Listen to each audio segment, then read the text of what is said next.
Alright, so as you already know, Sonic Frontiers is coming out in less than 5 days, and of course, the game has broken street date, so a lot of information has come out, and review copies have been given out, so a lot of information has come out. We got some information we want to talk about today, a lot of which is not in the spoiler territory, but one particular topic involves a major spoiler, not really a story spoiler, but I'm going to leave that topic for the end of the video, so you won't see that. There'll be timestamps. You know, if you got the YouTube thing, you can see the sections. It'll be sectioned out so you know where it is. So I'm not going to talk about that right now. I'm going to talk about the length-related thing, which surprisingly is not the bad news to talk about today. I know you saw the length in the title thing. Oh, Prem's about to bitch about the length. Nope. That's a topic, but that's not the real bad news, okay? Some of you may have already seen it, but at the end of the video with the timestamp, you'll see where we talk about the spoiler shit. But it's as bad. So we're getting into all this right now. But subscribe to the channel already, please make sure to subscribe. We are trying to hit 100,000 subscribers. So I know a lot of people wanted me to react to the Sonic Frontiers Showdown trailer, saying it was like the coolest thing ever. Some people said it was better than the Unleashed opening. I call major cap on that, but yes, they dropped the new trailer. I'm putting on mute because I've seen it before. I watched it when it came out. I didn't make a video on it, so that's why I didn't do a reaction. Really nice CGI. It's not a bad trailer. I like the trailer, but again, if you want to get crazy reactions out of me, it's not the CGI that does it. I'm the kind of dude that, unless it's like a TV show or something, like, then that's different, like a movie or something. But CGI is not the shit you use to gas me, right? If you want to gas me, it's got to be gameplay. There is some gameplay in there, but again, it's a mostly CG trailer. So I'm just like, yeah, it is what it is. Nice trailer. Like, if you hadn't seen anything about this game when you saw this trailer, it would have been fucking sick. Like, if it was like Game Awards in December and they showed this trailer, it would have been fucking crazy, right? Like, it would have been crazy. But again, we've seen so much of the game now that it's like, okay, I've seen that before, I've seen that before, I've seen that before. But again, good trailer. I'm not hating on the trailer. Just that was the reason why I didn't do like a proper sit-down reaction, because I'm like, they're probably not going to show anything crazy in here. But yeah, it's a really nice, well-made trailer. CGI is top-notch. And yeah, that's pretty much all I got to say about it. And they got that little shot at the end of Supersonic versus the Titan. But quality trailer. And the details, like, is it Mazda who worked on this? I don't even know. But quality trailer. Very nice-looking trailer. But yeah, that's pretty much all I got to say about that. It's time to get into some big meat. We're not in the super spoiler territory yet. We're not there yet. Sectioned off separately. But we gotta get into the meat pretty quick. Okay, let me just see the Supersonic shot quick, because that was a sick shot. But yeah, this was a sick shot. Yeah, that was beautiful. Anyway, Splash Dash. If you don't already know, let's back it up. I covered in the previous video, he beat the game 12 hours, like getting to the end. This is someone who's a Sonic fan, so not a casual, is going to take ages on the game. But also, it was not a speed run. It was considered a casual run. Before you go and say he skipped everything. No, it was doing like 70% of some islands, yada yada yada. So again, casual run did it about 12 hours. Kishimoto's claim was 20 to 30, and then double that for 100%, so 40 to 60, right? Splash Dash says 100%ed it in 19 hours total. Fun time overall, but wish there was more of a post game, not much else to do, right? So again, 20 to 30 was to beat main game, 40 to 60 was 100%. That's what the director of the game said. He's 100%ed in 19. Now you could argue, yes, someone who sucks would take longer to 100% than a hardcore Sonic fan. But what kind of casual who sucks at Sonic is even going to 100% the game in the first place? 100%ing is for hardcore Sonic fans. So that 40 to 60 was hardcore cap, right? Because how many casuals 100% a game? If you're a casual in a franchise, you don't really want to get hardcore. You just beat it and move on. Like God of War coming out the day after. You don't want to say, let me 100% Frontiers when there's God of War Ragnarok out. Unless you're a hardcore. So again, that 40 to 60 shit, they was reaching heavily, right? They did a lot of reaching to try and give you those numbers. Anyway, I'm not mad before people say he's bitching about the length. I just wanted to point out that those numbers were heavily exaggerated, especially for Sonic fans who actually know how the franchise works and have played the games, because they were clearly trying to target a casual market. It's not me hating, okay? I know some of you gotta grow up, seriously. It's not hate, it's just mentioning the mathematics was off, right? So yes, you can 100% the game under the 20 to 30 that they said it will take you to beat it. It's not too short of a time in terms of 100%ing a Sonic game. But factoring in that this is the first attempt, that is pretty short, because when you go back and do it the second time, it's going to be way shorter, right? Like, if you want to 200% SA1, SA2, Heroes, you could spend close to that amount of time, even on repeat attempts, right? So, at the end of the day, and you might go, oh, Heroes got multiple teams, so, you know, aren't they copying and pasting things? Well, Heroes isn't the only game that does shit like that, so let's put it that way. Let's just put it that way, okay? Anyway, they asked him, is this a game that'll be fun to endlessly replay? That's vital. Splash Dash says, right now I'm gonna say no. All the routes in the zones are super short and simple. The only real thrill from them is the reward at the end. So when there's no need to get those anymore, I don't feel compelled to do them again. If you want to replay it, I suggest starting a new save file. There's no point in further upgrading Sonic after the story is done, because there's nothing else to really do. And if you remember the official Sonic Twitch stream, which I think it was Justin was playing the game, he had maxed out everything, and all the enemies on Kronos Island were like piss easy, because it was so maxed out. So I can see why leveling up after finishing the game would be a bit pointless. Anyway, they said, was there any reward for 100%? Splash Dash said, all my islands said 100% and I had done everything, but it didn't even really acknowledge me getting it, so I have to assume no. So, and someone says, there's got to be something, otherwise what's the point of collecting all the excess Chaos Emerald keys? To be fair, as long as it's fun, that should be a reward in and of itself. Now, if it's god-awfully annoying like Unleashed, and yeah, I understand. Okay, so, you know, defending the upcoming thing, sharing on the past thing, you know. But, yeah, I mean, there's some truth to that. If 100%ing itself is fun, then the reward shouldn't matter.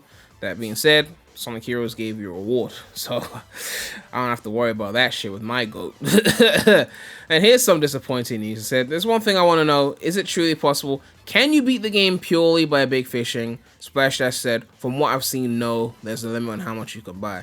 That's a little bit of a shame, because I did want to see some speedrunner attempt a big fishing run where they just all they did was fishing and get to the end, because they were kind of selling this whole, like, you don't have to do side space, you don't have to do combat, just do what you want and get to the end kind of shit. But it's clear, like, you can't go too far with that, so just putting that out there. And then this is an important one. It says here, at 100% Sonic Frontiers after a few days of playing, I went to start a new game for the fun of it. It turns out that your game is constantly saving to an autosave file unless you specifically put it into one of the save slots. So now all my progress was wiped. Be warned. Not a big deal for me. I got to start a new game to record footage since I don't want my first playthrough to be something I was only doing for a review. More so saying this for folks who may not realize it. My fault for not paying attention, but keep it in mind. So the game has got 3 manual save slots and an autosave. So if you play it, just saves in the autosave. You have to manually save to actually save your progress outside of the autosave. So just beware of that. If you finish the game and you're like, I want to go to a new file, make sure you, before you do that, you save your autosave onto a manual save slot. I don't know why games do that. I think it's because some people like to save certain files in a certain location and have it stay there. Maybe we just want to continue from this point on or whatever. Personally, I just like when each save just auto-saves within that individual save. That's just me, but everyone's got their preference when it comes to that. So just be warned, use the manual saves if you're going to be using multiple save files. You know, otherwise it's just going to get lost. And yeah, that's pretty much the same thing. Anyway, spoiler warning. We're not showing no footage or anything like that. We're not going to show no end cutscene gameplay. But it's a topic that's very important. And if you pre-ordered the game, something you should be aware of. Right? Because, I mean, I'm not going to lie. I'm someone who has not been the most positive regarding Frontiers. And even I saw this and I was like, okay, this is a real bummer. Because, like, I don't know. It was upsetting. It was upsetting. Like, I didn't think they were doing that. So when I saw it, I was like, oh, okay. Anyway, you've been warned. I'm going to the tabs now. This thing came out. Now, this is the map that shows when you beat the islands. So, Island 1, Island 2, Island 3. And quickly, people realized that Island 4 and Island 5 look the fucking same as Island 1. What the fuck? The fuck is this bullshit? Is it a glitch? Remember, they only showed 3 islands in the promotion, or so we thought. And where's the other 2 islands? They said there was 5 islands. Well, there you go. There's a thread here. Remember, the game was broken street date, so people are playing it on Switch emulator, things like that. Yeah, so Sonic Frontiers very clearly recycles a large chunk of content in a manner that artificially extends the runtime. A thread, spoilers obviously. So you scroll down, I'm going all in. Let's get this out of the way. Rhea Island and Uranus Island are the 4th and 5th islands of Starfall Islands. They're the same as the first Cronus Island. Now this leaked in the Sonic official stream. Like they went to this area, so this was already officially leaked by mistake. But yeah. I don't just mean that they use the same grass level theme and play the exact same song from Chronos, which they do. I mean that all 3 of them were part of one island until they were split in development. Essentially, Sega pulled a colors again. I'm going to keep going because sometimes Twitter, if you scroll too far, it just like stops you. Okay, well, it's not doing it now. So just keep rolling from here. It says here, the file names for these icons of each of the islands are labeled in numerical order, except Rhea and Uranus, which are under the World 1 label. So they really got into the files and shit. Like they're going next level. These mini-maps are for Chronos, Rhea, and Uranus respectively. So that's the first island, that's the 4th, that's the 5th. As you can see, Rhea is literally just a chunk of geometry from Chronos. Uranus seems to be separate and original, but could very possibly be taken from the full Chronos island. They're also all titled World 1. So this is Chronos' map. This is Rhea's map, which you can see is part of Chronos if you compare it. And then Uranus is like, I think, slightly separate, and they probably cut it out and you can't see it, essentially. So, yeah. In fact, you can still see parts of Rhea with the geometry intact in Chronos, which is areas suspiciously walled off from the player. So you can't go there, essentially. I wonder if speedrunners are going to try and find a way around that. The way we saw that floaty momentum before, it might even be possible to even like skip and find your way. That's going to be an interesting skip. That's going to be some 06 MSG level type shit. If you remember MSG, you follow 06 speedruns, you know that shit was crazy. But to bring the point home, this is a memo from Eggman talking about the Ancients and how they never spread their influence beyond the Starfall Islands, except he refers to them as 3 piddly islands, not 5. That's a bit of an oversight. If you split one of the islands into 3 islands, you should have 5 total islands. And you haven't updated this memo text here, so you can see here, that's a little bit of an oversight. It says, these memos are voiced as well, it's not just a type. So that's probably why I didn't change it, because like we can't get Mike in to come and change this. So, a vocal recording with remnants of the 3 islands plan means they had to have made a decision to split Chronos into 2 extra some time in the middle of development. The evidence to support this doesn't stop here. Note Chaos Island, the 3rd area in the game, before the change of plans. It would have actually been the final area, and it sure seems like it. It's a volcanic-themed world, a classic final level trope, and the name Chaos Island thematically fits as the setting of the finale. Notice how gameplay and marketing footage only ever shows the first 3 islands with no signs of Rhea or Uranus. Considering how they're indistinguishable from Chronos, however, they could have been presented without any indication of being separate areas, which is actually true. They could have been shown 4th and 5th island gameplay, and you had no idea, because it looked the same as the first island. Also notice that there are only 3 rescuable characters. This would have been 1 for each island before they chopped up Chronos. With the memo, Chaos Island and the characters, the idea of the late addition of these 2 new areas is further supported. So what exactly can be gleaned from this? Sega's not learned a thing in regards to time and resource management. This shouldn't be a shocker. This is always true despite their insistence that next time will be different. This may not be a total rush up of a game, but they still seem fine with recycling existing content to fill out corners on a short notice, something akin to what happened with Colors and Forces. To me, it seems like they made the original Chronos first, but couldn't match the same large scale with Ares and Chaos, so not only did they make the next area significantly smaller, but they covered their tracks and eased the pacing difference by chopping up Chronos into 3. That's a very important one there. Like, they made the first one, like, this is going to be the big island, we're going to make 5 islands like this. And then they realized, oh shit, we don't have the time. Like, the 2nd island have to be smaller, 3rd island have to be smaller. Oh shit, we don't have enough content. Okay, chop up part 1, reuse for islands 4 and 5, so that the length is a decent length, right? Because otherwise, if it's 12 hours for 5 islands, according to an actual Sonic fan, you know, if it was only 3 islands, what's that, like, I can't bother to do math right now, but it's less than 10 hours. First playthrough, not even repeat when you're better. 2, if they're willing to pad the game out with reuse segments function as extra worlds, they clearly care a lot about runtime. Of course, it's an open world game, they wanted to sell it on length. That's why they came out with the 20 to 30 hours and the 40 to 60 hour, you know, shit. It's because they wanted to sell you on the length. I mean, they even started marketing it as a selling point later on in the game. Exactly. Most likely, they focused hard on making this game long because of the intense amount of criticism thrown at Forces for being short as hell. But as I said before, this surely has led to things being padded out in one way or another. 3, the most important in my opinion, they were definitely willing to recycle content just for the sake of lessening the load. I say most important because it ties into arguments regarding cyberspace. Many of the pieces are pieces of existing ones stitched together. Some are total copes of one level. They talk about how cyberspace is like 4 themes, and this is confirmed. This is already out there. So Green Hill, Chemical Plant, Sky Sanctuary, and the City theme is the only cyberspace themes there are. But yeah, many, including the developers, argue that these are merely throwbacks to the fans, glossing over the tiredness of nostalgic throwbacks to Sonic. This clearly paints the picture that they were willing to completely reuse content if it was solely for their sake. They didn't need the nostalgia angle at all. With how off cyberspace feels in both design and control, it could entirely be possible the whole thing was also a very late addition to increase the game's length. Whew. With all of this in mind, Frontier seems like it fell into the same trappings of other recent Sonic games on the development side. It really sucks that this is somehow a consistent issue, even in the claimed evolution of Sonic. With this information, the question of what development was like has already opened up. One could argue this game was rushed, the developers were lazy, or they only actually planned around 1/3 of it and made the rest up as they went along, but who's to say? That's the end of this thread. I'm not going to actually review the game or say if this makes it worse than 06 because, okay. This is a big thing. This is a big thing, right? 5 islands, 2 of them are reused. Now, I want to make it clear, Sonic games have reused things in the past. They are referencing the fact that Colors did this. Plenty of Sonic games have done this, right? So I'm not going to sit here and be like, it's bad that they reused anything when I know that games that I liked have done it as well. 06 3 stories, each story uses the same content 3 times. Heroes has 4 teams. I think it's how you use it that is really important, right?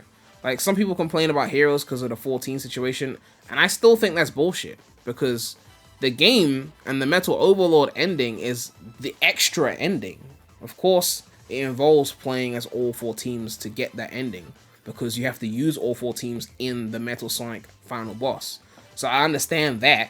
If you just played one team, you would get, you know, a final boss, which is Egg Emperor, and a roll credits. So while they have the 4-team thing there for the final boss, you still have a final boss within each individual team. It's a self-contained game. If I didn't tell you there was an additional boss, you would have just played one team and stopped, or maybe come back if you just wanted to play more. So that one is a bit different. You know, SA2 obviously reuse assets as well. All these games do it in just different ways, right? And at the end of the day, I think they messed up here, because like the way they did it here doesn't seem the best. Because if you look here, it says here they used essentially, where is it? Where's the tweet I'm looking for? I don't mean they use the same Grass Level theme and play the exact same song, which they do. So there's 3 islands which use the same music and the same exact assets and everything.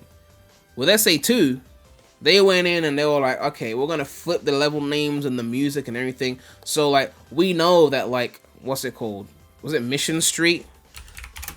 Mission Street, wasn't that basically Radical Highway? But they changed the music, they switched it up. Like, it's still essentially Radical Highway, but they made some attempts to change up. The fact that they're even using the same music, like you couldn't get Otani in the lab for a few more joints for the last 2 islands.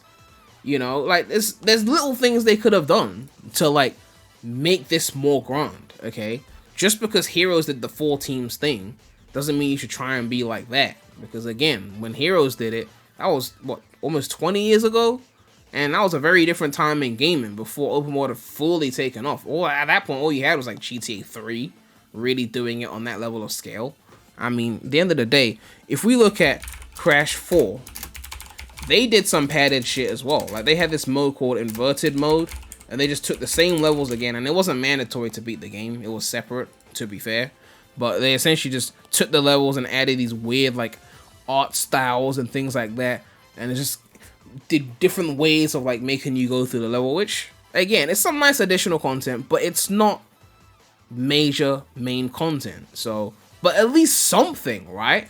Like, I don't know what they could have done in the last 2 islands to separate it, because obviously there's day and night cycles already, there's weather cycles. Could they have just changed the texture colors? I don't know how far they could have gone to switch out the island aesthetic. I don't know if they could have just slapped on some other textures from something else, like from Generations or something, to switch out the last 2 islands. But to essentially have one island 3 times, like, nothing different, Like, not even this version is in a different season, or there's snow in this version, or it's just the same shit. I don't know, like, and those are the last 2 islands, so you have 3 original ones, and then it's like the last 2 just go back to Kronos and Kronos again. You might as well just make Kronos the biggest island and just call it a wrap. Or you might as well just make Kronos the biggest island, instead of making it a go from an island to island situation. You just fucking go back and forth. So you go to Kronos, you come back to Chaos, you know, do something like that so it's haphazard. Then at least, you know, you're not spending all your time in Kronos in one bulky go. You know, you go back and forth and then make it a bit more interesting so it doesn't feel like you're spending more than half the time in Kronos, even though you are, essentially. I don't know. But I'm not against them having to reuse some assets, but I just feel like the way they did it, like, I just think they could have done a bit more, because this is not it, right? It's the same shit. They could have done something to vary it, even if they wanted to be lazy. They could have made it a cyber Kronos island, right? Like, done some digital aesthetic shit or something, right? A color change, like a gravity switch. This is Kronos, but the gravity's flipped on some crazy gadget type shit. They could have done something, right? This, you know, I don't know. Let me know what you guys think about this, man. There's a lot of information to talk about. That ends the spoiler section, so I'm not going to talk about the spoilers anymore. But yeah, the post-game content is apparently pretty low. Where's the tweet I'm looking for? Yeah, the post-game content seems to be very low. And yeah, it's disappointing news. Everything we talked, it's disappointing news here. Doesn't mean I hate the game, right? Most Sonic games don't have that much post-game content anyway. It's mainly SA2 and Heroes that have the most post-game content. Let's be real, right? So, you know what you guys think about all this information. And of course, a big shout out to my channel members. If you want to become a channel member, click the join button next to the subscribe button. But yeah, make sure to like, comment, subscribe, hit that bell. Make sure to check out the non-Sonic channel. The link will be in the description. You can check out the Glitch channel as well if you want. But that's all I have to say right now. So, Premy out.